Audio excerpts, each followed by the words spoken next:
What's up, everyone? Today we're checking out the incredible 2028 Ravian concept, a bold new vision of what a next-generation luxury SUV could look like. Right from the front, this concept grabs your attention with its aggressive wide-body stance, blacked-out honeycomb grille, sleek LED headlights, and an oversized carbon fiber splitter that sits just inches from the ground. Finished in a rich, deep candy purple metallic paint, the body reflects the showroom lighting like liquid glass, giving the SUV an unmistakable premium presence.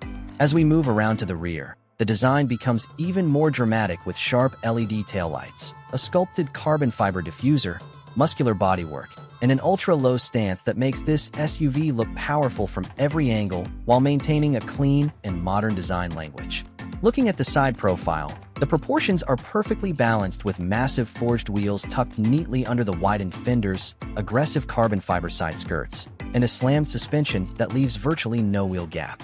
The combination of luxury styling and performance-inspired details gives the Ravian a commanding road presence unlike anything else.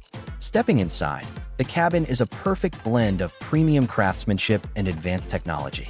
High-quality leather, Alcantara, carbon fiber trim, digital displays, a sporty steering wheel, and elegant purple accents create a cockpit that feels both luxurious and driver-focused.